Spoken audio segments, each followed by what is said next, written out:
Today I want to share with you how to make apple fritters.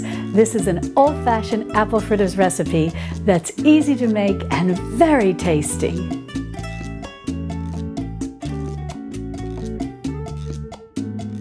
Hi sweet friends, I'm Mary and welcome to Mary's Nest, where I teach traditional cooking skills for making nutrient-dense foods like bone broth, ferment, sourdough, and more. So if you enjoy learning about those things, consider subscribing to my channel and don't forget to click on the little notification bell below.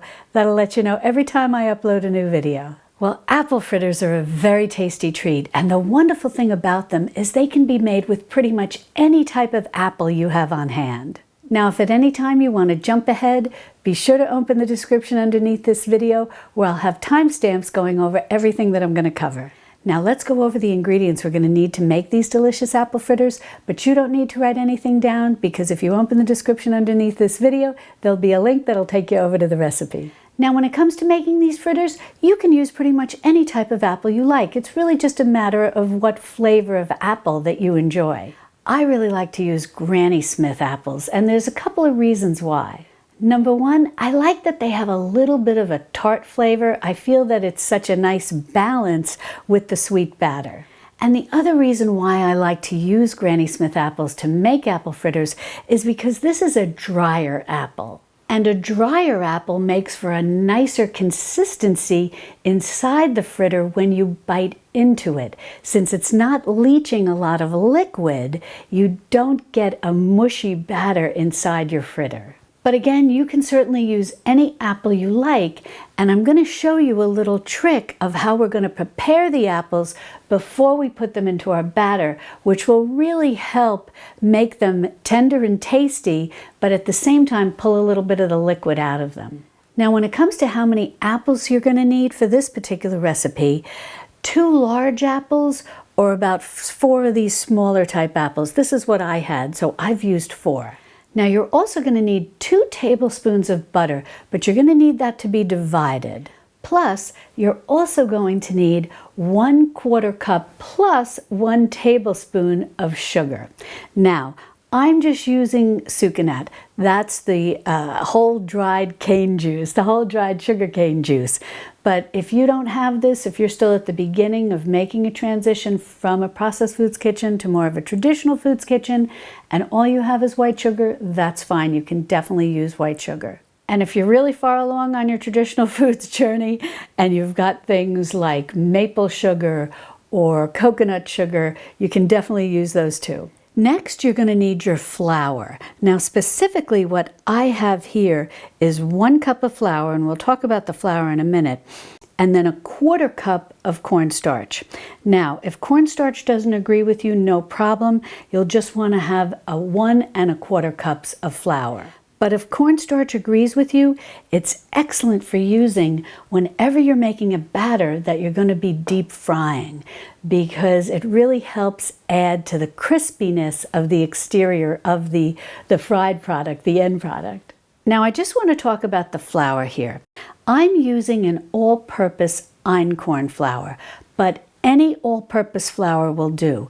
You can use the traditional all-purpose flour that you can find at your grocery store, or the common all-purpose flour you can find at the grocery store. You can also use an all-purpose spelt flour.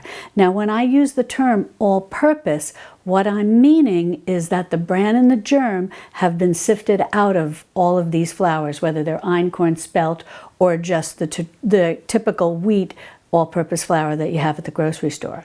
Now you can buy all-purpose einkorn flour, you can also buy all-purpose spelt flour, but it's also easy to make your own. If you have the whole grain einkorn or the whole grain spelt, and you have a grain mill, I have a mock mill which I love, but if you have a grain mill, you can grind your grain and then you can sift out the bran and the germ. And I have a video where I go through the whole process of grinding the grain and then sifting the grain into different levels of containing bran and germ. I show you how to get it sort of a midway point, and then I also show you how to sift it to the point where you have now an all-purpose flour. But the most important thing that you want to remember when you're picking a flour to use to make a batter that you're going to deep fry, that you want an all-purpose flour. And the reason is you don't want to fry a flour that still has the bran and the germ intact, because they are high in natural oils and they can go rancid relatively quickly if they're fried at high temperatures. So this is the one time when I'm going to tell you lean more to using an all-purpose flour than a whole grain flour. Now, in addition to the flour or the flour and the cornstarch, if you can use that, you're also going to need 1.5 teaspoons of baking powder. And then over here, I've got my salt. You're going to need about 1/2 teaspoon of salt. Then you're also going to need a variety of spices. Now, you can go as simple as just cinnamon, or you can add in some ground ginger, some ground allspice, some ground cloves. I like to do a mixture of all of these, and I'll have in the recipe, and then when we go through the cooking process with exactly how much I like to use in all of these. But I find that this makes a really nice blend of having cinnamon, ginger, allspice, and cloves. Next, you're going to need most likely just 1 large egg. I've got 2 here because these are farm eggs, and I don't know exactly if they would be considered large or not. So just to be on the safe side, I'm going to use 2 here. But generally 1 egg should be sufficient as long as it's marked large if you're getting them from the grocery store. And into my batter, I also like to add a splash of vanilla. This is vanilla extract. And this is just a homemade vanilla extract. It's very easy to make homemade. And if that's something that you're interested in, I'll be sure to link to that video in the iCards and in the description below. I not only show you how to make vanilla extract, I show you how to make 10 total extracts, mint extract, citrus extracts. They're very easy to make homemade. You really don't need to buy them. Next, you're going to need about 1/2 to 1 cup of liquid. Now, when my mother would make batters for fritters or things like onion rings, she would always use club soda. It was her belief that some effervescence would help lighten the batter. And you may even see this sometimes in beer-battered fish, where people use beer to make the batter to fry fish. Now today, what I'm going to do is use some sparkling cider in place of club soda. I learned this from Chef John over at his YouTube channel, Food Wishes, and I thought that was such a clever idea.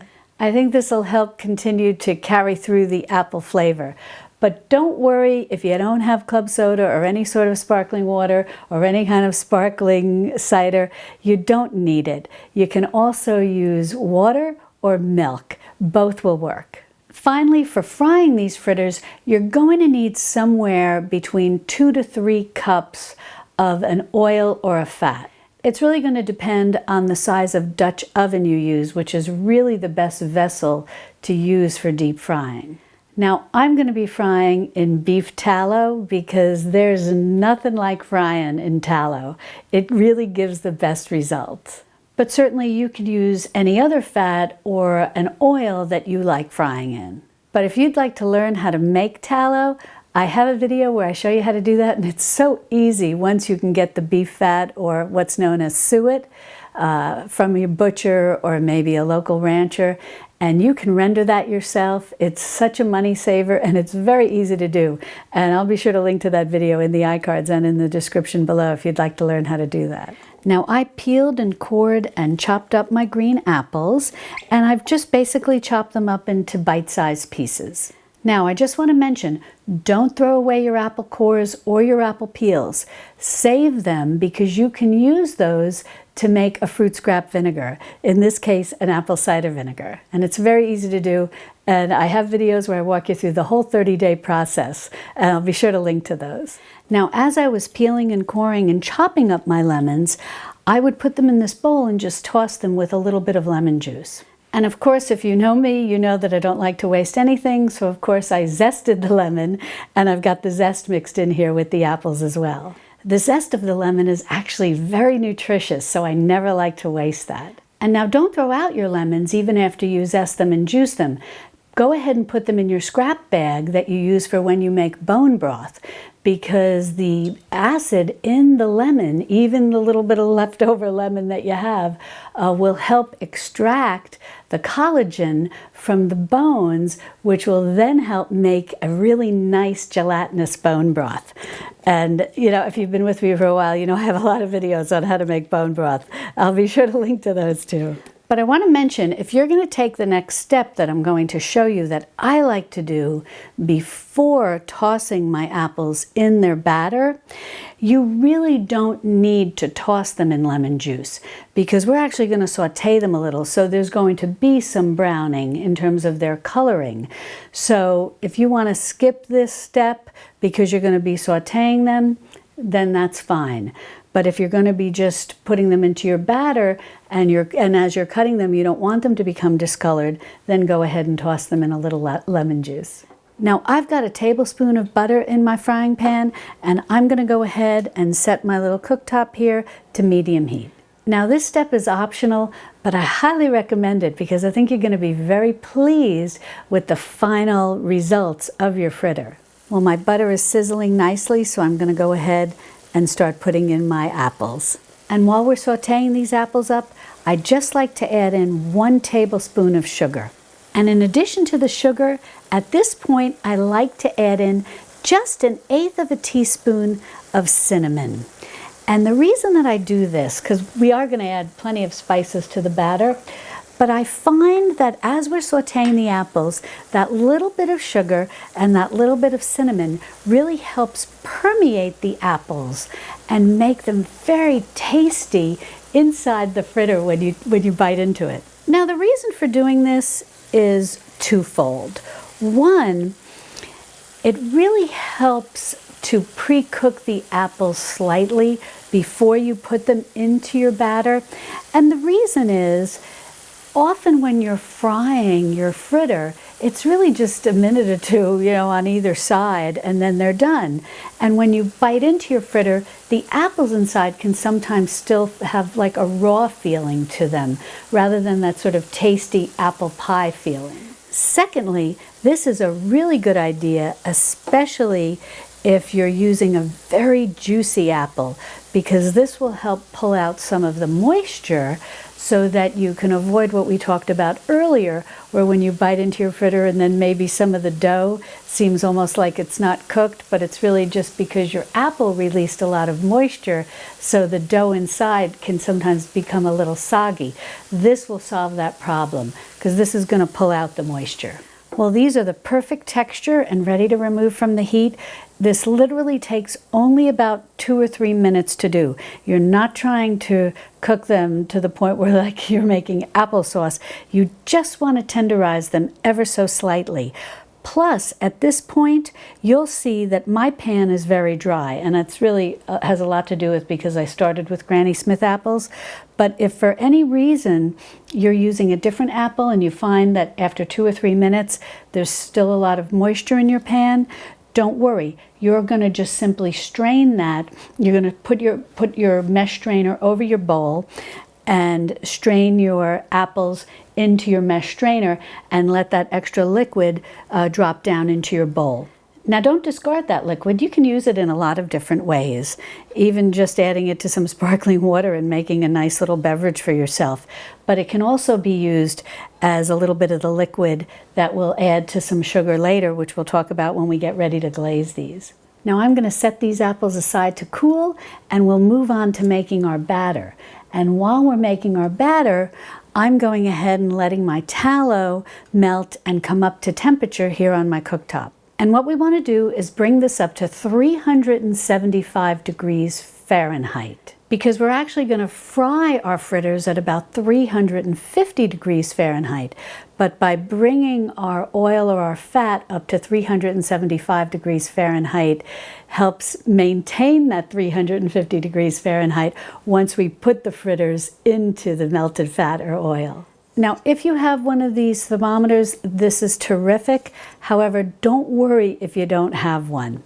The way that you'll be able to tell that your oil is at a good temperature is you're just going to drop a little bit of your batter, and I'll show you an example of that when we get to that point. You're going to just drop a little bit of batter into your oil, and when it sizzles up real nice and the little batter cooks beautifully, you know you're all set to go. Now first, to our flour and our cornstarch, or just our flour, whatever you're using, we're going to add in 1.5 teaspoons of baking powder. Now you can definitely put all of this into a sifter or just over a mesh strainer and use that as a sifter, but I'm just going to go ahead and whisk it, but either way will work fine. Next, when it comes to adding in all these delicious spices, I like to put in a full teaspoon of cinnamon. Then I like to put in 1/4 teaspoon of allspice, plus 1/4 teaspoon of cloves, and 1/4 teaspoon of ground ginger. Then we're going to whisk all of this up together. Now, you could also actually really simplify this with the spices if you want, and you could use an apple pie spice. That would certainly do a nice job in this batter. And if you want, I have a video where I show you how to make a lot of different spice blends, including apple spice, pumpkin pie spice, pumpkin pie spice, and a whole bunch of ones. I'll be sure to link to that video if that's something you're interested in learning about. Now I'm going to set the flour aside and we'll move on to mixing the other ingredients. So now we're going to go ahead and put our eggs in a medium-sized bowl, and to this we're going to go ahead and add the rest of our sugar. And we're also going to take that other 1 tablespoon of butter, which I've just melted here, and we're going to go ahead and add that in as well. And I've got my little handy dandy magic whisk. Those of you who've been with me for a while know how much I love this. And we're just going to go ahead and whisk this up till it's all nice and creamy. Alrighty, I've got this nicely mixed. And now I want to go ahead and add in 2 teaspoons of vanilla extract, a little extra. So I've got that vanilla mixed in, and before I forget, I almost forgot, I have to add 1/2 teaspoon of salt to my flour. So before I put all this away, I better take care of that, and I'll just whisk that up again. And I just want to mention about your eggshells, you don't need to throw these out. Certainly you can put them in your garden or something like that, but they're very rich in calcium, and you can add those to your scrap bag and then add them to your bone broth to add in extra calcium. Just clean them up first. Now once your apples are cooled, you're going to go ahead and just add them into the egg and butter and sugar mixture. Next, we're going to add in our sparkling cider or your seltzer water or water milk, whatever you're using. And we're going to just start with adding in 1/2 cup. And now I'm just going to give this a good mix around. The aroma using this sparkling apple cider, oh, it's just wonderful. Now we'll go ahead and add in our flour mixture. And what we're looking for is something kind of along the lines of a pancake batter. Now I'm just going to use my spatula to just incorporate this flour into our mixture with the apples. But you don't need to get into a big heavy-duty mixing. You just want to make sure all of the flour is saturated. Well, today all I'm going to need is 1/2 cup of liquid, and this is the type of batter that you're looking for. If it's a little on the dry side, go ahead and add in a little more of whatever liquid you're using. If it's on the very watery side, you can sprinkle in a little more flour. Now, when it comes to knowing how much oil or fat you're going to need in your Dutch oven, as I mentioned earlier, you're going to be looking for about 2 to 3 cups, depending on the size of your Dutch oven. But you're looking at to have at least 1 inch or 2 inches of oil or melted fat in the Dutch oven. Well, my tallow came up to 375 degrees Fahrenheit, and then I dropped in a little bit of the batter so that you could see how it sizzles, and that's exactly what you're looking for if you don't have a thermometer. And it'll sizzle real quickly. You can flip it over if you want to cook it up to make a little cook's treat, but it'll be done in no time, and then you know, okay, we're ready to fry the fritters. Now, there are a couple of different ways you can get your batter into your Dutch oven. You can use 2 tablespoons, or if you want to make them a little smaller, you can use 2 teaspoons, or you can use one of those sort of 1/4 cup measuring cups or a 1/4 cup ice cream scoop. There's all different ways to do this. I like to do this with 2 tablespoons, And then this gives me a little dexterity to just flatten it out a bit when I put it in so that it's not like a big puffed ball. Flattening it out a bit helps everything cook evenly. So we'll just go ahead and get our tablespoon worth of batter here. And then I'll use this other tablespoon to just dollop this right in. Well, this was my first test fritter. And what I did was I took the tablespoon of batter, I put it down into the oil, used the other tablespoon to help get everything into the fat as we're frying. And then once it looked like it was browning on the underside, I flipped it over so that it could brown on the other side. And this literally goes very quickly, so you have to really pay attention. And then I just used my spider to lift it out. So this is our test one. It looks like it's doing great. So now we'll proceed doing, I'll probably put about 4 in here at one time. And then what I like to do is have a platter ready where I lined with a paper towel, where I put my fritter down on just to let any excess fat drain off if necessary. So here we go with our next couple of fritters. Woo! You gotta be careful. And whenever you're dealing with hot oil or hot fat. These literally take about a minute on each side. And you really want to go for a real nice golden brown color because you want them to be nicely crisp. Now I want to mention, in addition to doing these in the chopped apple format, you can also just slice apple rings and batter dip them and fry them, and they almost look like donuts. But I do recommend that you saute the rings even the same way we did the chopped apple. And the reason is so that when you bite into what looks like a luscious donut, you don't get that raw apple. You get something that's just been gently cooked. And I think you're going to find you like it a lot better. And if you want to see apple rings done, be sure to check out that lovely lady over at the Hillbilly Kitchen, because when she does her apple fritters, she shows you both ways. She shows you doing it with the cut-up apples as well as the apple rings. Well, I'm all done frying up the fritters, and I've got some real hot ones here that are still draining on the paper towels. I've put the ones that have cooled a bit onto another platter, and now what we're going to do is make the glaze. Now certainly while these are warm, you could easily toss them in a cinnamon sugar, which would be wonderful, or you could let them cool a bit and then just sprinkle them with powdered sugar. Those are all options, but I really feel if you're going to be enjoying apple fritters, putting a little glaze on them really makes them perfect. Now what I've got here is a cup of powdered sugar. Now don't worry if you don't have powdered sugar. If you have regular sugar in a blender, you can just whirl the regular sugar in your blender and it'll turn into powdered sugar. And you can do that with any type of sugar. If you want to do your glaze using sucanat, you can definitely do that. And just whirl your sucanat in the blender and you'll have powdered sucanat. You can also do that with coconut sugar if you would use that to make your batter and want to use that to make your drizzle. And then next, all you're going to need is a tablespoon of some type of liquid. I'm going to go ahead and use the sparkling apple cider, but you could use water, you could use lemon juice. Lemon juice might be very nice to offset some of the sweetness of the fritters and the glaze. But either way, whatever you want to use is fine. And I'm just going to whisk this up. We can always add a little more liquid, but if you've ever made a glaze, it really doesn't take much liquid to get it to the point where you can drizzle it on top of whatever it is you want to drizzle it on top of. So this is perfect. I mixed the 1 cup of the powdered sugar and the 1 tablespoon of the apple cider, the sparkling apple cider. I have to tell you, the aroma, it's amazing to me, of that of the sparkling apple cider is just wonderful. I guess you could also just use regular apple cider if you've got it, or apple juice, the same with, in terms of the batter.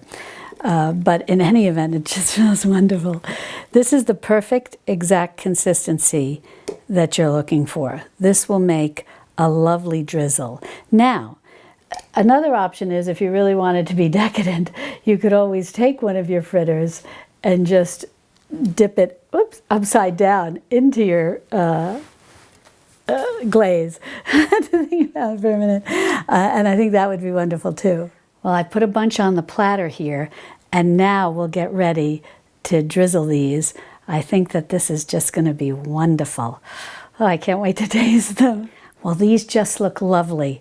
Nobody's going to turn their nose up to this. For dessert or for breakfast with a cup of coffee, it's going to be fantastic. Now, what I'm going to do is I've got some extra over here. I'm going to take one and I'm going to put a little glaze on this. We'll take a taste, and then I'll also show you the interior up close so you can see exactly what it looks like. Alrighty, well, let's give this a bite. I put some glaze on it.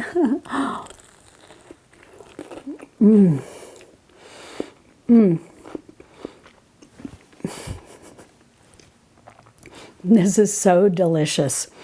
Now, what I've got to do is I've got to show you an up close of this so you can see how well it's cooked inside and how tender the apples are. You'll be able to see that the interior batter is cooked beautifully. It's light and fluffy, and the apples, although tender, because we cooked them a little bit before we put them into the batter, have still a lot of good texture to them, and the flavor is just fantastic. Oh, I hope you'll make these.